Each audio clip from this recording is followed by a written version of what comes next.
आप मजलूमों के इंसाफ के लिए आप यहाँ पर आए हैं। आप जालिम हुक्मरानों को एक पैगाम देने के लिए आप यहाँ पर आए हैं। मैं आपका शुक्रिया अदा करता हूँ। हमने हमेशा से पिछले 65 साल से कमज़ोरों की लड़ाई लड़ी है, और जब मजलिस कमज़ोरों की लड़ाई लड़ती है तो मजलिस ये नहीं देखती कि कमज़ोर का ताल्लुक किस बरादरी से है, किस समुदाय से है, किस मजहब से है। मजलिस का मानना यह है कि जो कमज़ोर है वो असदुद्दीन ओवैसी की आंख में मजबूत है। मजलिस का मानना यह है कि हुक्मरान चाहे कोई भी हो, चाहे दिल्ली का प्रधानमंत्री हो या राजस्थान का मुख्यमंत्री हो, अगर वो जनता के लिए काम नहीं करेगा, इंसाफ नहीं करेगा, तो यकीनन मजलिस इनके खिलाफ खड़े होती आई है और मजलिस खड़ी होती रहेगी। मेरे अजीज दोस्तों और बुजुर्गों, मजलिस का प्लेटफॉर्म सच्चाई और हक की आवाज बुलंद करने का प्लेटफॉर्म है। मजलिस का प्लेटफॉर्म किसी की चापलूसी करना या फिर किसी हुक्मरान के आगे घुटने टेक देना या फिर मजलिस का प्लेटफॉर्म नहीं बना है, ना कभी बनेगा इंशाअल्लाह ताला। मेरे अजीज दोस्तों और बुजुर्गों, आप जानते हैं कि अभी आप और हमने हमारे भाई उदाराम मेघवाल साहब से सुना कि कैसे आज राजस्थान में और पूरे देश में दलित समाज को परेशान किया जा रहा है। मैं हमारे बड़े भाई उदाराम मेघवाल जी को ये बात बताना चाहता हूं कि मेरा मानना यह है कि हमारे देश में और राजस्थान प्रदेश में या हमारे देश के जितने प्रदेश हैं, वहां पर जहां कहीं भी मुझे जाने का मौका मिला, एक बात को मैंने महसूस किया कि उस हर मुकाम पर मैंने देखा कि मुसलमान हो, दलित हो या आदिवासी हो, इनका कोई नेता नहीं है। इनके पास इनका कोई नेता नहीं है। और जब चुनाव आता है तो मुसलमान हो, दलित हो, आदिवासी हो, सबसे ज्यादा अगर कोई वोट डालता है तो मुसलमान, दलित और आदिवासी वोट डालता है।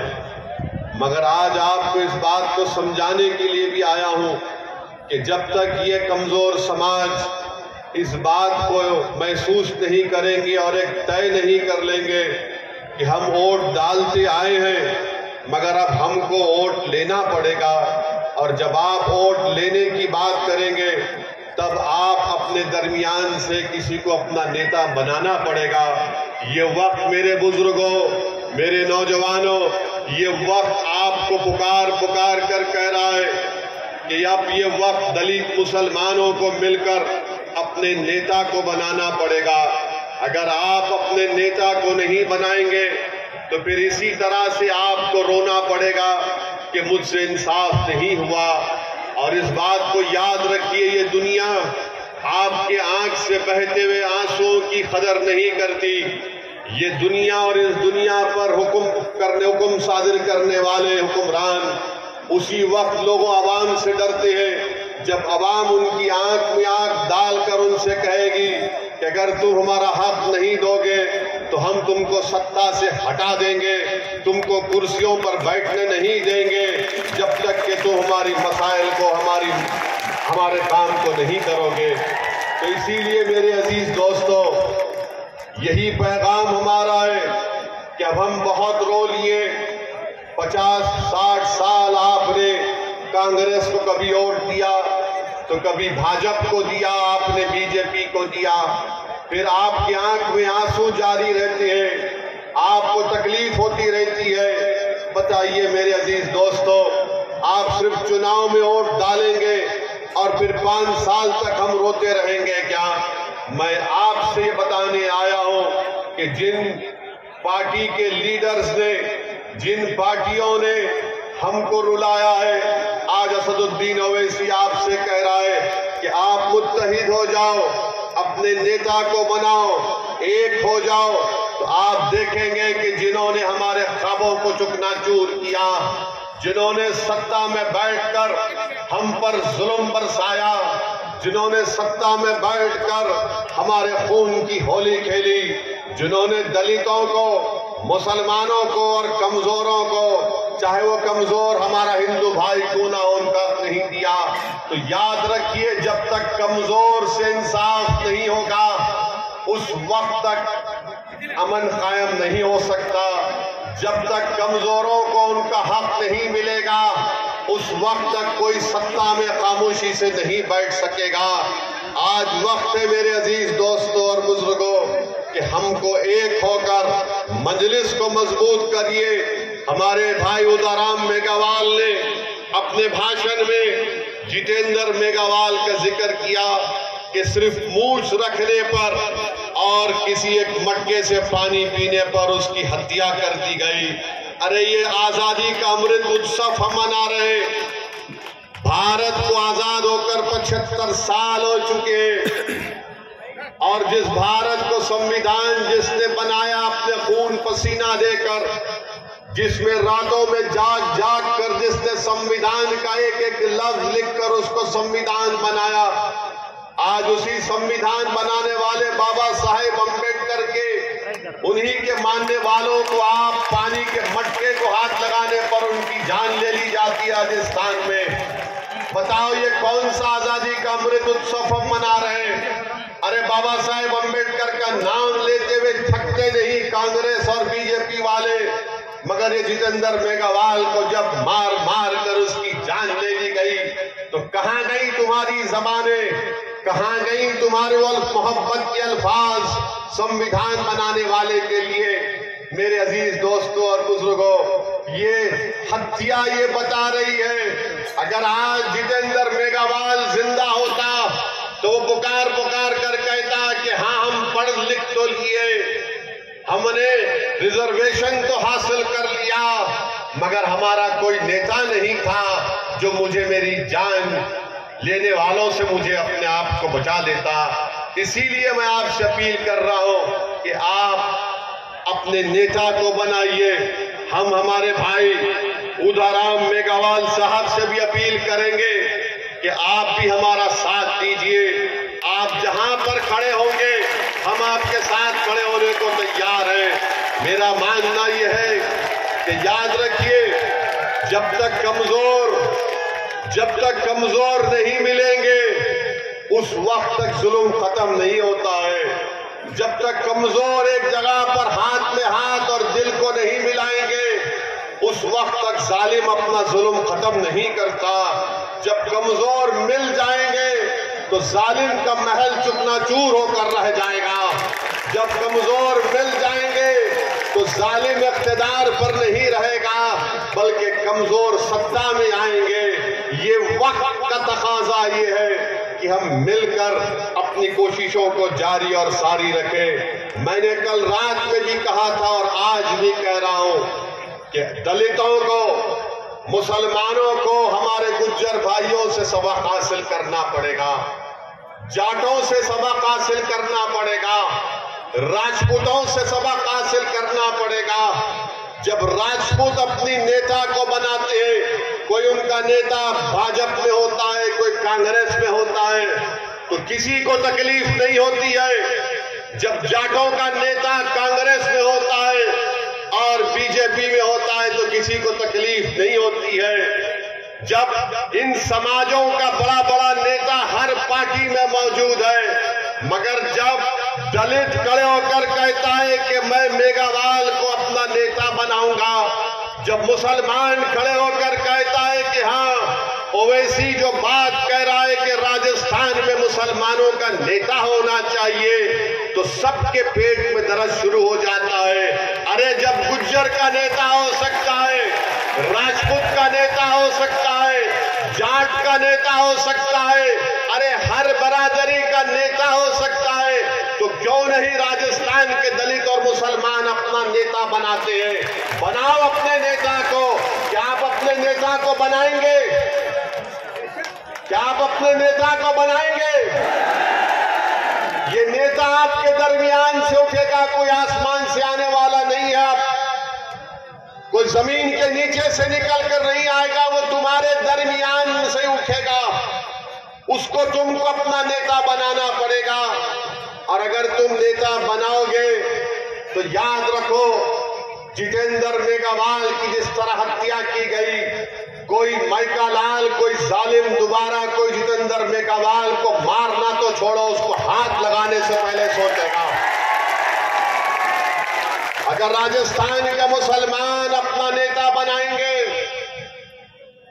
तो आप और हम इंशाअल्लाह ताला, जिस तरह आपकी हमारी आंखों ने जुनैद और नसीर की हत्या को देखा, हम उस हत्या को नहीं देखेंगे, उस पर रोक लग जाएगा। क्योंकि मारने वालों को, जुल्म करने वालों को मालूम हो जाएगा कि मुसलमान राजस्थान का, दलित राजस्थान का जाग चुका है। वो अब तुम्हारे जुल्म को सहने वाला नहीं है, वो कि तुम्हारी बात से डरने वाला नहीं है, वो तुम्हारे झूठे वादों पर एतमाद नहीं करेगा, बल्कि वो अपने मुकद्दर के फैसले करेगा। जो लोग दलित और मुसलमानों का इस्तेसाल और एक्सप्लॉयटेशन करते हैं, वो क्या चाहते हैं कि हम इनके गुलाम बनकर रहे, हम इनके ताबे रहे, और वो ये चाहते हैं कि हमारे मुकद्दर के फैसले वो करेंगे। तो सुनो कांग्रेस और बीजेपी वालों, तुम एक कमरे में बैठकर दलित और मुसलमानों के मुकद्दर के फैसले नहीं करोगे, बल्कि हम तुम्हारे सामने कुर्सी डालकर, मेघवाल पैर पे पैर डालकर, और वैसे ही तुम्हारी आंखों में आंखें डालकर कहेगा कि हम करेंगे हमारे मुकद्दर के फैसले, तुम नहीं करोगे।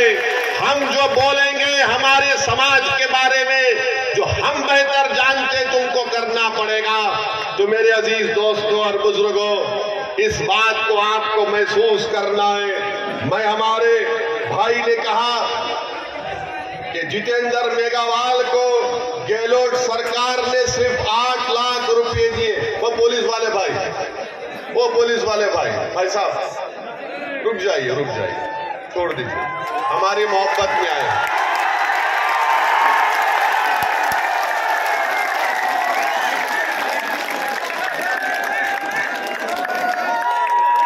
आप आराम से बैठिए। मोदी जी की रैली में, अशोक गहलोत की रैली में इतना खरीद तो आ भी नहीं सकता। बहुत दूर बिठाते जनता को, बहुत दूर। आप इतना करीब आ गए, मुझे यकीन है कि हमारे अल्लाह हमारे दिलों को मिला देगा इंशाअल्लाह। हमारे पुलिस के भाई बिल्कुल फिक्र मत करिए, कुछ नहीं होगा, मुझे आराम से।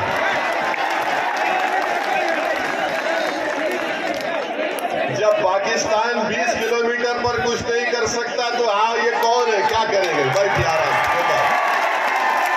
वहीं रुक जाइए। हाँ, हमारे भाई ने कहा कि जितेंद्र मेघवाल को सिर्फ 8 लाख रुपए दे दिए गए। रुक जाइए, अभी छोड़ दीजिए, ठीक, छोड़ दीजिए, यहाँ देखिए। हाँ, 8 लाख रुपए दे दिए गए। हम पूछना चाहते हैं अशोक गहलोत मुख्यमंत्री साहब से, अशोक गहलोत साहब, जितेंद्र मेघवाल की जान, कन्हैया लाल की जान, जुनैद और नसीर की जान है। इंसान की जान की कीमत अलग नहीं हो सकती है नाम की बुनियाद पर। अगर कन्हैया लाल को 50 लाख रुपए दिए गए हैं तो जितेंद्र मेघवाल को भी 50 लाख दिए जाने चाहिए थे। अगर कन्हैया लाल को 50 लाख दिए गए थे तो जुनैद और नसीर को भी 50 लाख मिलने चाहिए। इंसान होता है, मजहब के नाम पर इंसान की जान की कीमत में कमी या बढ़ाई नहीं की जा सकती है। मैं राजस्थान के मुख्यमंत्री अशोक गहलोत साहब से कहता हूं कि यकीनन जिन्होंने कन्हैया लाल को मारा वो आतंकवादी थे, जिन्होंने जितेंद्र मेघवाल को मारा वो भी आतंकवादी है, जिन्होंने जुनैद और नसीर को मारा वो भी आतंकवादी है। ये सब मारने वाले आतंकवादी हैं। इन आतंकवादियों को निकाल कर, उखाड़ कर फेंकना हमारी जिम्मेदारी है। मगर अशोक अशोक गहलोत मुख्यमंत्री सिर्फ कन्हैया लाल के कातिलों को आतंकवादी कहते हैं। अशोक गहलोत साहब जो इंसान का कत्ल करता है वो आतंकवादी है, उसका नाम चाहे कुछ भी हो वो आतंकवादी हो जाता है।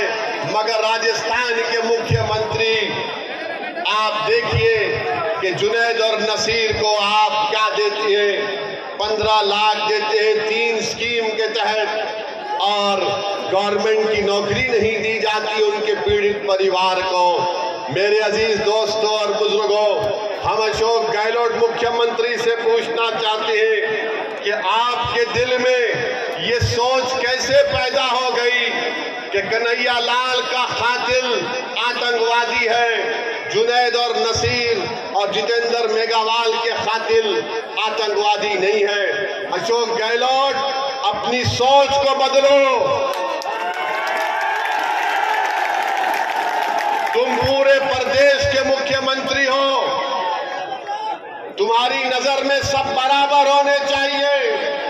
तुमको अल्लाह ने मुख्यमंत्री बनाया इंसाफ करने के लिए, मगर तुम मुख्यमंत्री होकर भी इतने बड़े ओहदे पर रहकर भी अशोक गहलोत तुम अपने छोटेपन का मुजाहरा क्यों कर रहे हो? अरे सबसे इंसाफ करो, सबसे इंसाफ करो। आप कन्हैया लाल से भी आपने किया, अच्छा किया, जितेंद्र मेघवाल से भी करो, जुनैद नसीर से भी करो आप, क्योंकि जो इंसान को मारता है उसको इंसान नहीं कह सकते, उसको शैतान कहना पड़ेगा, उसको राक्षस कहना पड़ेगा, उसको आतंकवादी कहना पड़ेगा। हम मुख्यमंत्री के सोच की मजम्मत करते हैं, कितना बड़ा प्रदेश के मुख्यमंत्री हैं और सोच इतनी छोटी उनकी क्यों हो गई, ये आपको फैसला करना है। मेरे अजीज दोस्तों और बुजुर्गों, जब जुनैद और नसीर की हत्या कर दी गई तो जमील खान ने हमसे कहा कि साहब आपको हैदराबाद से निकलकर घाटमीका को आना पड़ेगा। मैंने कहा मैं जरूर आऊंगा। मैं हैदराबाद से निकला और फिर हम लोग घाटमीका गए, जुनैद के पीड़ित परिवार से हमने मुलाकात की। क्या आप जानते हैं मेरे अजीज दोस्तों और बुजुर्गों कि जुनैद के 7 बच्चे हैं। जुनैद का बड़ा भाई पागल है, नींद पागल है, उसके भी 6 बच्चे हैं, यानी 13 बच्चों की जिम्मेदारी जुनैद की थी और जालिमों ने जुनैद का कत्ल कर दिया, बल्कि ले जाकर जिंदा जुनैद को जला दिया नसीर के साथ। आप बताइए, हमने इस बात का डिमांड किया था कि अशोक गहलोत जयपुर से निकलकर घाटमीका क्यों नहीं जाते। मैंने कहा कि अशोक गहलोत घाटमीका से 40 मिनट दूर एक मुकाम पर एक शादी की तकरीब पे जा सकते हैं, तो क्या इन जुनैद और नसीर के घर को क्यों नहीं गए? मैं बोलता रहा तो अशोक गहलोत साहब को थोड़ी शर्मिंदगी महसूस हुई, निकल कर गए और जाकर जुनैद और नसीर के घर को उनको जाना पड़ा। ये हमारी पहली कामयाबी है। अगर आप अपना नेता पैदा कर लेंगे तो याद रखो जुनैद और नसीर जैसी हत्याएं खत्म हो जाएगी और हर कोई आपसे डरेगा। वरना आज राजस्थान हो या देश हो, बीजेपी और कांग्रेस ये समझती है कि मुसलमान और दलित और कमजोर ये लावारिस है, ये हमको छोड़कर कहां जाएंगे। अरे मैं आप तमाम से कह रहा हूं कि हम लावारिस नहीं हैं, हम किसी के मोहताज नहीं हैं। अगर हम मोहताज हैं तो रब्बे करीम के मोहताज हैं, हम इंसानों के मोहताज न थे न कभी रहेंगे, खुदा ना खास्ता। अल्लाह हमारे लिए काफी है। मगर ये बीजेपी और कांग्रेस के लोग ये समझते हैं कि ये लावारिस है, इनको छोड़ दिया जाए, ये कहीं पर नहीं जाएंगे। अरे अब तुम जाग जाओ कांग्रेस और बीजेपी वालों, अब राजस्थान की राजनीति में एक विकल्प पैदा हो चुका है, उसका नाम मजलिस-ए-इत्तेहादुल मुस्लिमीन है। और हम तमाम 36 बरादरियों के पास जाकर बात करेंगे, हम दलित भाइयों से बात करेंगे, उन सबको साथ लेकर आगे बढ़ेंगे। ये कांग्रेस और बीजेपी मैच फिक्सिंग करती है कि 5 साल अशोक गहलोत और 5 साल महारानी बैठेंगे। अब ये नहीं चलने वाला है, ये नहीं चलने वाला है। अभी आप जो घर में बैठकर बोलते हैं कि 5 साल मैं बैठता हूं, 5 साल तुम बैठ जाओ, अब कोई नहीं बैठेगा। अब तुम्हारी कुर्सी पर हमारी नजर है, अब हमारी कुर्सी पर हम बैठेंगे, तुमको नहीं बैठने देंगे हमारी कुर्सी पर। तुमने 60 साल हमारी कुर्सी पर बैठकर हम पर जुल्म किया, तुमने इंसाफ नहीं किया। अब तुम्हारी कुर्सी पर हमारी नजर है और हम अपनी कुर्सी को हासिल करेंगे इंशाअल्लाह ताला। हम अपनी आवाज को राजस्थान की विधानसभा में भिजाएंगे। अगर हमारा ये भाई मेघावाल जीत जाता तो राजस्थान की असेंबली में एक तूफान मच जाता, मगर क्यों जीतने नहीं दिया? क्योंकि जानते हैं कि गुलामी नहीं करेगा, ये सच्चाई को बयान करेगा, इसलिए रोकते हैं। और हमारे खिलाफ, ओवैसी के खिलाफ, मजलिस के खिलाफ क्यों है? क्योंकि जानते हैं कि ये सरफिरा है, किसी के बाप को सुनने वाला नहीं है। ये वो जानते हैं कि मैं ताकत के आगे झुकने वाला नहीं हूं, मैं दौलत के आगे बिकने वाला नहीं हूं, मैं अपने ज़मीर को, अपने ईमान को बेचने के लिए तैयार न था, न कभी रहूंगा इंशाअल्लाह ताला। मेरे मुकद्दर में अगर सियासी कामयाबी अल्लाह लिखेगा तो जरूर मुझे मिलेगी, अगर नहीं लिखेगा तब भी मैं अपने ईमान का सौदा करने को तैयार नहीं हूं। आप मेरा साथ दे या ना दे, मगर मैं तुमको चाहने वाला हूं, मैं तुम्हारा दीवाना हूं, मैं तुम पर मर मिटने वाला हूं। मैं यहां पर इसलिए नहीं आया हूं कि तुम मुझे कामयाब कर दो या मेरी पार्टी को कामयाब कर दो। मैं तुमको इस बात का यकीन दिलाने आया हूं कि तुम अगर मेरी तरफ एक नजर भी नहीं देखोगे, मगर मैं तुम्हारे लिए लड़ता रहूंगा और तुम्हारे लिए मर जाऊंगा, मिट जाऊंगा। मेरे अजीज दोस्तों और बुजुर्गों, मेरे इस अल्फाज को याद रखो, मेरे इस अल्फाज को याद रखो। मैं जज्बात में लाने के लिए नहीं कह रहा हूं, मैं ये तय कर चुका हूं कि अल्लाह ने मुझे जब यहां तक लेकर आया है तो मेरा काम यह है कि मैं मजलूमों की आवाज बनूं, उनकी तकालीफ को उठाऊं, आपके दिलों से डर को निकालो, डर को निकालो अपने दिलों से। मेरे मुसलमान भाइयों, मेरे दलित भाइयों और बहनों, अपने दिलों से डर को निकालो। तुम क्यों डरते अशोक गहलोत से? तुम क्यों डरते नरेंद्र मोदी से? डर को निकालो। एक बार तुम डर और खौफ को निकालकर बाजू फेंक दो, देखो तुम्हारे सामने कामयाबियां तुम्हारे कदम को चूमेगी।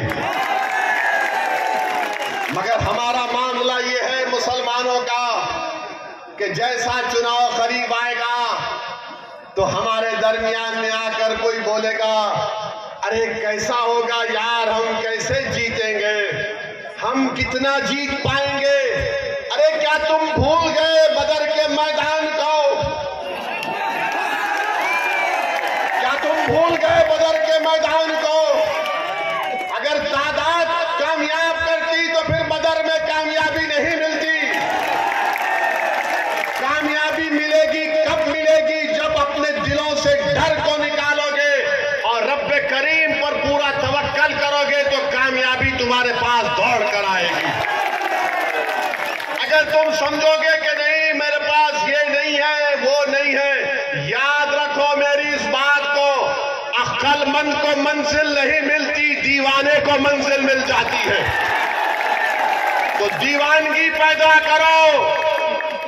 अकल से पूछेगी तो अकल बोलेगी किससे मुकाबला करेगा? मोदी से, गहलोत से।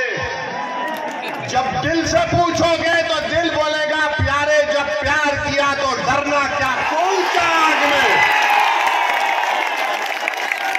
मैं तुमसे ये नहीं कह रहा हूं कि राजस्थान के सहरा में तुम बारिश बरसा दो, मैं तुमसे ये बात नहीं कह रहा हूं कि राजस्थान के सहरा में तुम गुलाब को उगा दो। मैं तुमसे ये नहीं कह रहा हूं कि कल सूरज को निकलने मत दो। मैं तुमको सिर्फ यही पैगाम देने आया हूं कि खुदा के लिए अपने दिलों से इन लोगों का डर निकालो। तुम जब डर निकाल दोगे तो नतीजे की फिक्र करना छोड़ो, अल्लाह का काम है। आज तुम कोशिश करो, कल हमको कामयाबी है इंशाअल्लाह ताला हमको मिलेगी।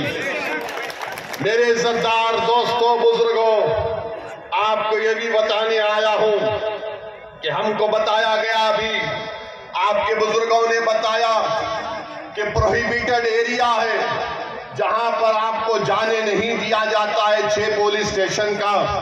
तो इंशाअल्लाह ताला मैं मालूमात हासिल करके वो कोशिश करूंगा कि उसमें आपको परमिशन मिल सके। उसका तरीक़ेकार क्या है मैं मालूम करके उस पर काम करूंगा।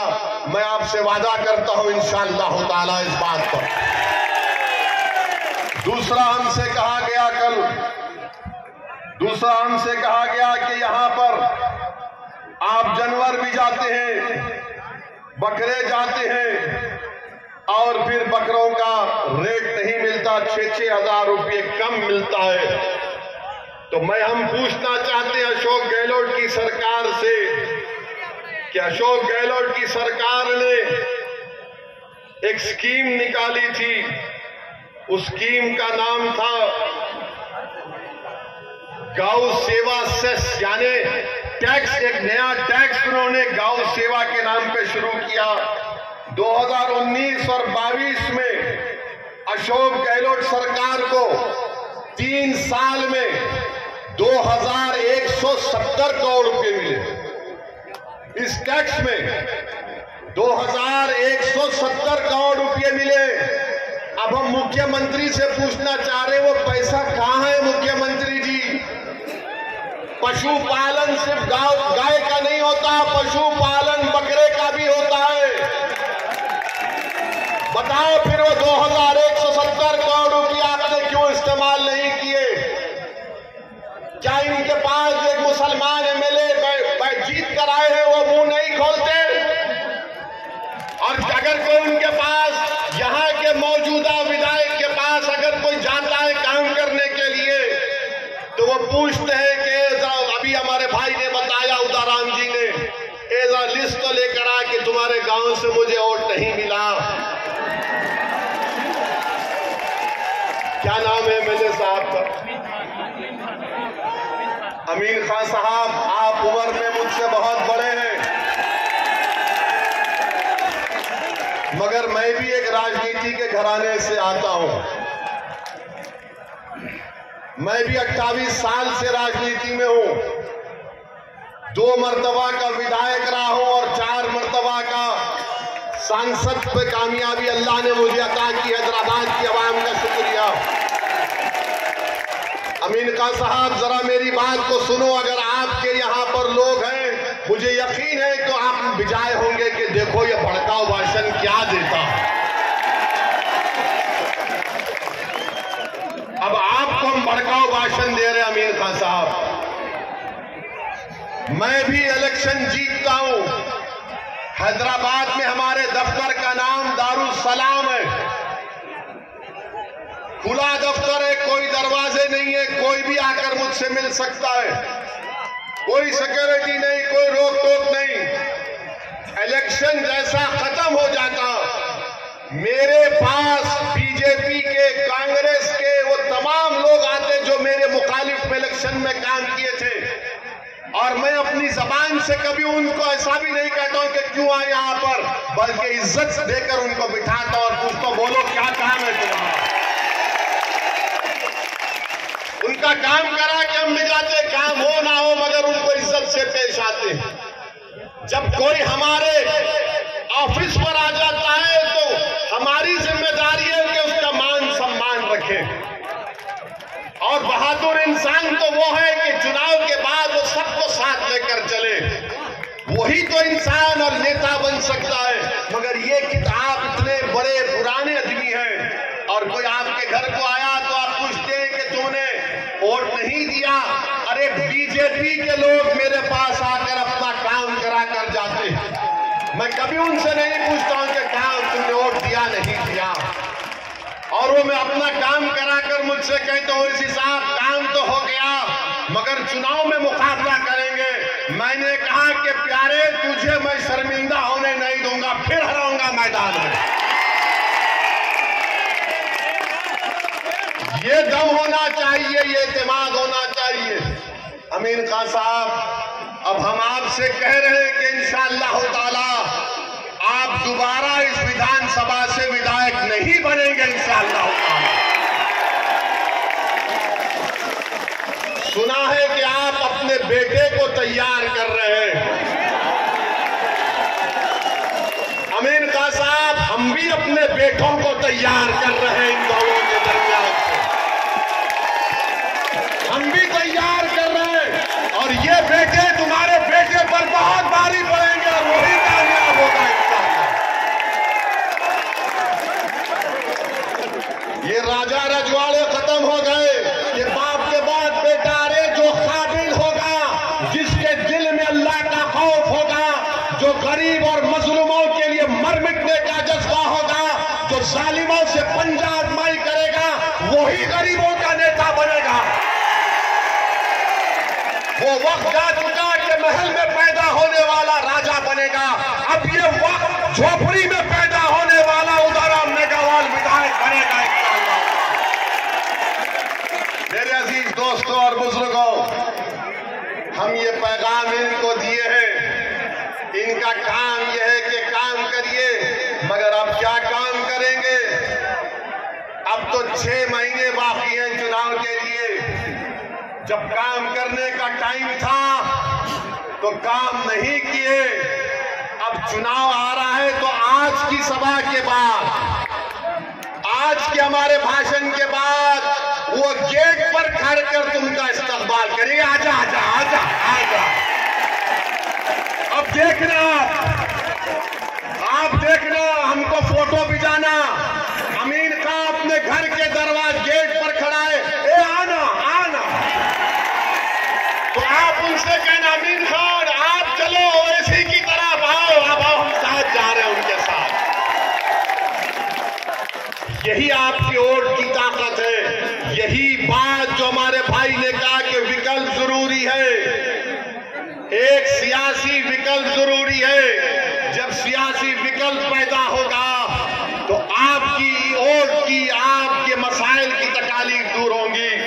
मेरे अजीज दोस्तों और बुजुर्गों, एक और बात आपको कहना चाहूंगा अपनी बात को खत्म करने से पहले, कि हमारे देश के प्रधानमंत्री नरेंद्र मोदी जब से बने हैं, पिछले 9 साल में सबसे ज्यादा आतंक, ये जो लोग गांव रक्षक के नाम पर आतंक फैलाते हैं, अरे गाय से हमारे हिंदू भाइयों को अकीदत है, हम मानते हैं, मगर ये कौन लोग हैं जो गाय का नाम लेकर पीलू खान को मार दिए, रघुवर को मार दिए, अखलाक को मार दिए, हाफिज जुनैद को मार दिए, जुनैद और नसीर को मार दिए, दलितों को पीटते हैं, मारते हैं। जब से देश के प्रधानमंत्री श्री नरेंद्र मोदी बने हैं, ये गौ रक्षक के नाम पर ये लोग एक धंधा और कारोबार कर रहे हैं। ये मैं नहीं कह रहा हूं,